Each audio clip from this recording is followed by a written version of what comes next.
Hello, Bill. Oh, hello, Mark. Nice to be about to start our second podcast for the day.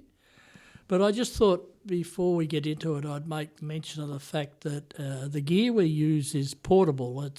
We don't operate our podcast through a professional studio, and sometimes you might hear some background noise. You might hear phones going off, or like this morning we were in someone's office and there's lots of noise around. So I just thought if at times you're listening and you hear some strange noises, it's because we are portable and we conduct our podcast sometimes in very unusual locations. I think we've had sheep bleating in the background at some stage. Yeah, but anyway, that's right. let's not get into that.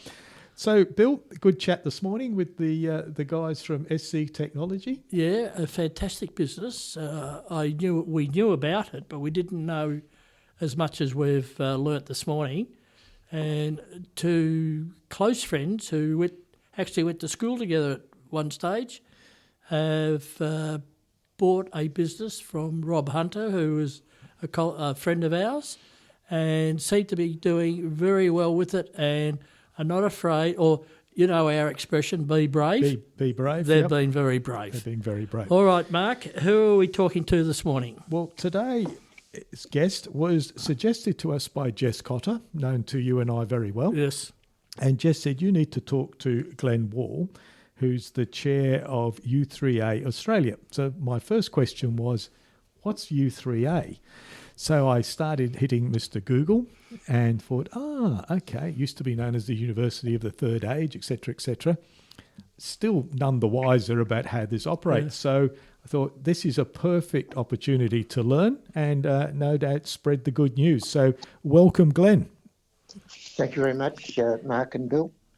So, Glen, we'll start on your journey, but we will have a good chat about U3a because I'm quite fascinated about the whole organisation. But so where was primary school when you in the dim, dark past, I think? A long time ago, it was West Preston Primary School, and I went through prep to grade 6 there.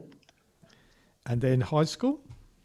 High school, I had 3 years at a high school that doesn't exist anymore called Lakeside High School, and finished my secondary schooling at Wesley College.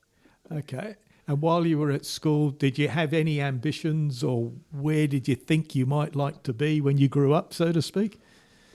Well, I believed I was going to be a league footballer. Right. My 6th grade teacher believed that I would be better concentrating on accounting, and as it turned out, I never made league football, and I became an accountant. It's interesting how teachers sort of have guided so many folk over the years, isn't it? It is. Yeah.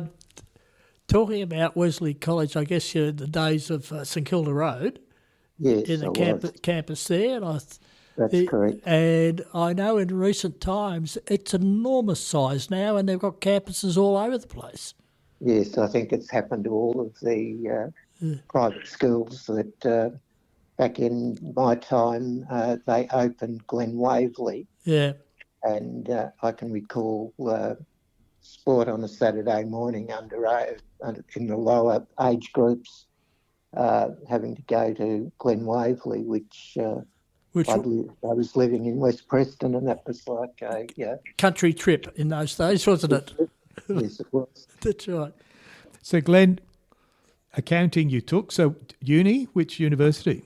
I went to Monash University. I'd actually worked for about 4 years, then went and did an economics degree. Yep. And picked up in it what then was loosely called electronic data processing, which I guess you could call computer technology now. Yep. Glen, was that the old punch cards? Yes, I had the pain of learning how to mark punch cards and program in assembler. Well, I can form an affinity there because when I went to RMIT to do business studies, I remember the punch cards in our in one of our subjects. I never made sense of it, by the way. They bring back horror memories. Yeah, that's right. It's funny, I remember my brother was I think he was at Sydney University, and he was doing computer science there. And we went into this room with this huge humming box with all these cards that were the punch cards, and and then it wouldn't work because the card had a tear in it. And how we've come a long way. Anyway, so it's evolved. It has. So who were you working with, Glenn, as you started your career in this? When I finished at Monash, I went to what was then called Anderson Consulting, and spent 5 years there. And at that stage, I had the accounting background as a member of the Australian Society of Accountants, not chartered accounting. Yep. And had the data processing background. So I spent, I think when I joined Anderson's, they had 19 in the consulting division in Melbourne. And when I left, I think there was well over 100. Wow. And did a number of their training courses overseas. And my main speciality was transport and health systems. Not at the same time. Yep. and when you left Anderson's, what was your next step? I still had in my system that going back to my 6th grade teacher, that it would be good to be an accountant. So 2 of us put together an accounting practice that I evolved over probably 7 or 8 years, and we got involved with the then TAFE organisation in developing or delivering business planning, management accounting programs for small businesses. And from there I got involved in regional development. So did that start your interest in education? Is that where that... Yes. What I think my career at Anderson's and with the experience with TAFE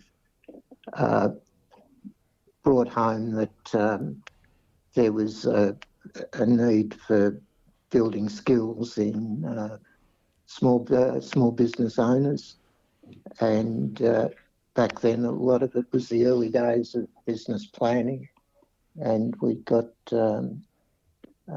were bold enough and lucky enough, I guess, to get the opportunity to be involved in a program called the New Enterprise Program, which was a TAFE Small Business Corporation of Victoria, as it was then, program, and that was the start of the interest. Was that BCA, was it? Or yes, something like that? That's right. I remember I used to run lectures for them at Footscray, at the Footscray Community Centre, quite a few years ago. So similar experience, Bill. The program that I was probably deeply involved in evolved into the NICE scheme. That's right. Yeah, they used to come out with a Cert 3 in small business. So I think that was the qualification. Yes, that was the lead up to. All right, so let's jump forward to the subject we're talking about today and your journey. Could you just give us a snapshot on your organisation, which is now called U3a? Yes.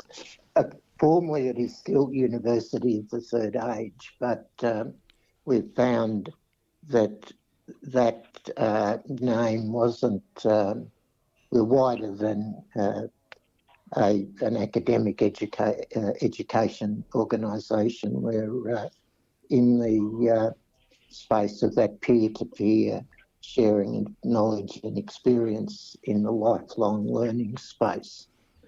So across Australia, there are 260 U3As, and the combined membership is about 100,000. Around 10% of each U3a membership is made up of volunteer class leaders, tutors, presenters, and the focus is very much on lifelong learning, but interest-based in learning type programs, which can be languages, history, very strong in health and wellbeing, which includes exercise programs, hobbies and craft. And I think what sets the U3a organisation apart from others is that we have a very strong focus on social connection.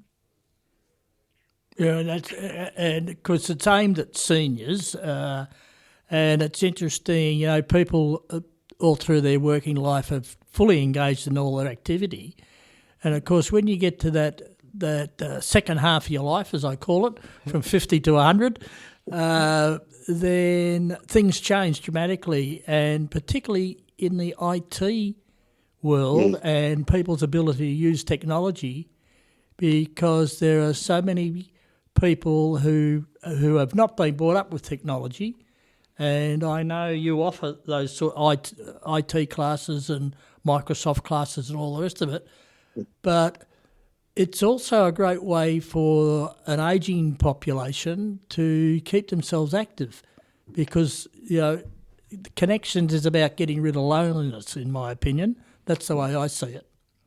I'd concur with your comments, and thank you very much for making those, because it leads me into a comment about the age range of members of U3a is 50 to, and we have members around 100 years of age, still very active and socially connected. And I'd also make the comment that it's starting to be well recognised that we're living in a digital world, and the ability to master technology as a tool. What we've found is that it's not as effective to run a class that explains how a phone or a computer works. We've evolved an initiative with RMIT University that is called Shaping Connections, and it's evolved with other collaborative partners, a program called Tech Cafe, where digital mentors sit with members who have a particular issue in how do they use their phone, go online safely, and mentor. The program actually guides them through showing how they can use the tool technology to get the outcome. And just to share quite a graphic example, I think the audience would be aware of some of the challenges with my aged care support, which now older people need to register online, and are finding the challenge that, okay, I'm aware of it, but how do I enrol? One particular example was a QR code. Person was asked to scan the QR code on their mobile phone. They'd photographed it 30 times. I've heard of that before, yeah. And still couldn't get access. In about 2 or 3 minutes in the Tech Cafe session, they were able to get that ironed out, and are now that particular person has gone back to an interest group they're involved in around, it's effectively around national parks and study of them, and have got quite proficient in using communication tools on the phone. It's interesting, isn't it, Glenn? Because the whole big businesses are all moving into the tech space, and there's this assumption that we all know, we all understand. and I'd like to think I'm reasonably tech savvy, but every now and then something stumps me, and it's because it's not done with the end user in mind. It's done with the corporation or the business at the other end wanting to make their life easier, not my life easier. I agree with your comment. I think what we are finding is that the providers of the technology and the applications that and the term "I'll go to the website and you can find something out." We're finding that the development hasn't really taken into account how does a customer in that case or a user know how to what to do when they get to the website. So that distinction between building awareness and isn't it fantastic, look what you can do, is breaking down when someone's sitting by themselves and they need to access some information or buy something online, and the fear of scams, whatever, is, I think, a significant barrier to older people picking up technology quicker. And the scam emails are just prolific, and I've noticed they're getting better. And I get a regular scam email that falls exactly the same week as my Telstra bill. Yeah. And it always tells me I'm running late in paying it with my direct debit, which I don't do. And to all intents and purposes, if I was, in a bit of a hurry or a bit nervous, I click on the link, off we go. Yeah. We're finding that typed example, the fear of, my phone's going to be cut off if I don't pay it. Yep. People that you wouldn't expect to just quickly go and click a link that they really haven't stopped and thought, why am I getting this request and why is this link, why am I being asked to click on it? Yep. And I think what we're finding is the more we can collect those living experience stories around the membership and wider and share them, it has a pretty important impact on building confidence, knowledge. Oh, someone had that problem, they did this, I'm not going to do that. So the folk that you have as tutors or mentors, for want of a better term, do you have a vetting process? Are you? It's not somebody that says, "Oh, I know how to do this," but they actually don't. How do you go through that? Yes, we do have each of the 260 U3As are autonomous, incorporated non-profit associations, and as you would expect, no two of them run exactly the same program, and the philosophy is for a U3A to be very relevant to its local community. So having said that, we're finding that the vetting process is more along the lines of someone that's got a passion or an interest in a topic makes an approach either through in a class or through a class or an activity to see or to offer to be a tutor. So the process, and it's been a self-regulatory process that's been very successful, is to have the class coordinator or the activity coordinator at the individual U3A interview them, work through the key items. Are there members who are interested in that program? And secondly, have they got a venue to run the program out of? If the answer comes up yes to both of those, what we've found is we get extremely good feedback extremely quickly on the enjoyment that the class is having out of a tutor.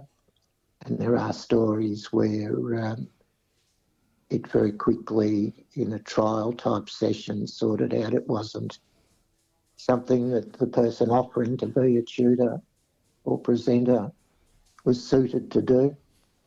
And secondly, it's also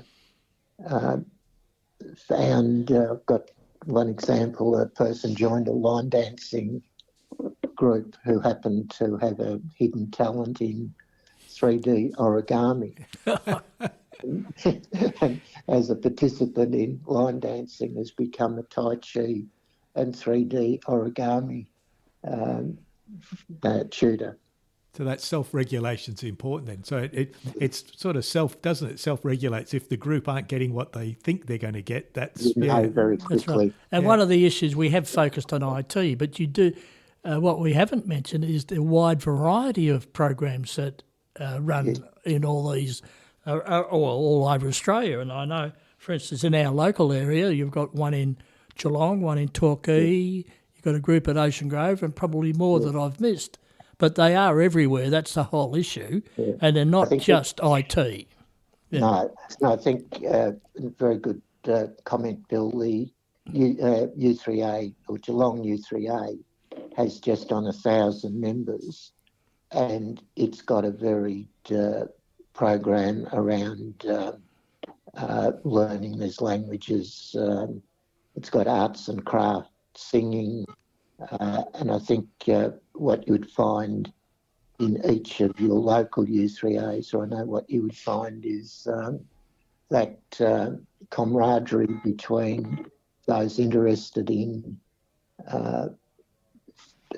we're calling them communities of interest, and that's where the momentum comes from. So Glenn, how did you get involved? We haven't asked you this. I was had a fairly reasonable consulting contract about 10 years ago, or 12 years ago. And the first stage of in the contract was to come up with a recommendation as to whether the contract should continue, the project should continue or not. Unfortunately, it was pretty clear it shouldn't. So on my way home from delivering that and losing the rest of the contract, I walked into a local library, and saw a brochure for a U3a that was looking for volunteer class leaders. And it did happen to, one of the items mentioned was IT, but I'll take it wider. So I rung up, and the first question was I trying to sell them something? And I said, no, I'm interested in volunteering. I've got nothing to do. And the second question is, I might like to come to a morning tea on the next Monday. So I appeared at the morning tea and was informally interviewed by the secretary of it's Whittlesea U3a, that particular U3a. And he thought it'd be a good idea if I sat in on one of his classes, which was an IT class, the next Thursday, which I did. At the end of it, he said, you might like to take next week's class. It was called Problems with Microsoft. You might like to take next week's class. I said, yeah, happy to do that. And he would listen. At the end of the next week, he said, oh, he couldn't come the week after. You can handle it from now on. And 10 years or 12 years later, I still get a bit of relief on a Thursday morning for a couple of hours. Oh, well, that's good. It's, look, in summary, as I know, it's a much needed, I guess, provision for older people. Absolutely. And I mentioned about loneliness before and about connections. You know, everybody, the statistics say or tell you that there are so many people of an older age who are sitting at home, lonely, no connections, and don't know what to do. So hopefully those that listen to us, and they're not that cohort, or otherwise, Mark, we got it wrong, I think. But it's a lot of the people listening to this do have parents and friends and cousins and uncles and aunts who probably don't know about this, and it's letting them know that there is this opportunity.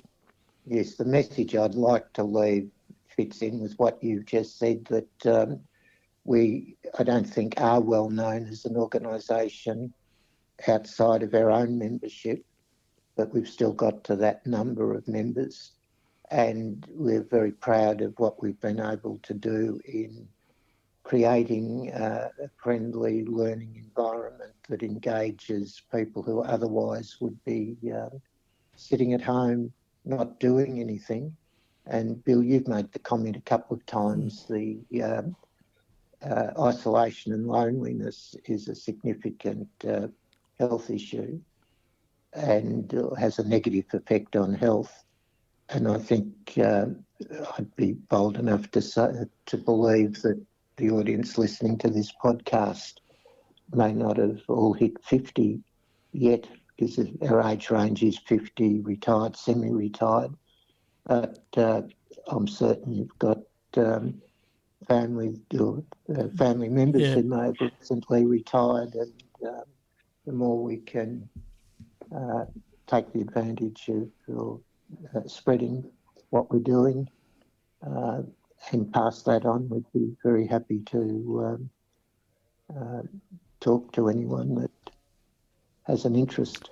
So, Glenn, I assume that the website I looked up, I think, is U3a is the website, u3a.com.au? Yes, it's U3a Australia.org.au. .org.au. Okay, we'll make sure when we push this out, because we tend to we promote our podcast via LinkedIn, and we get quite a good cut through on that. So we'll make sure that the website's clearly put on there as well, just to get people interested and following it.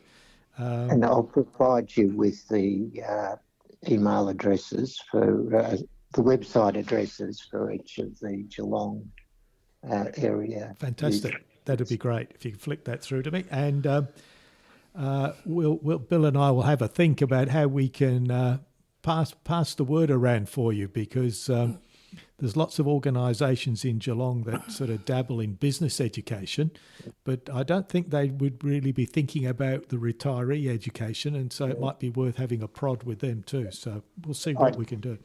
We'd be pleased for you to do that, and go back to, I think, a little bit of your background, Bill, and mine.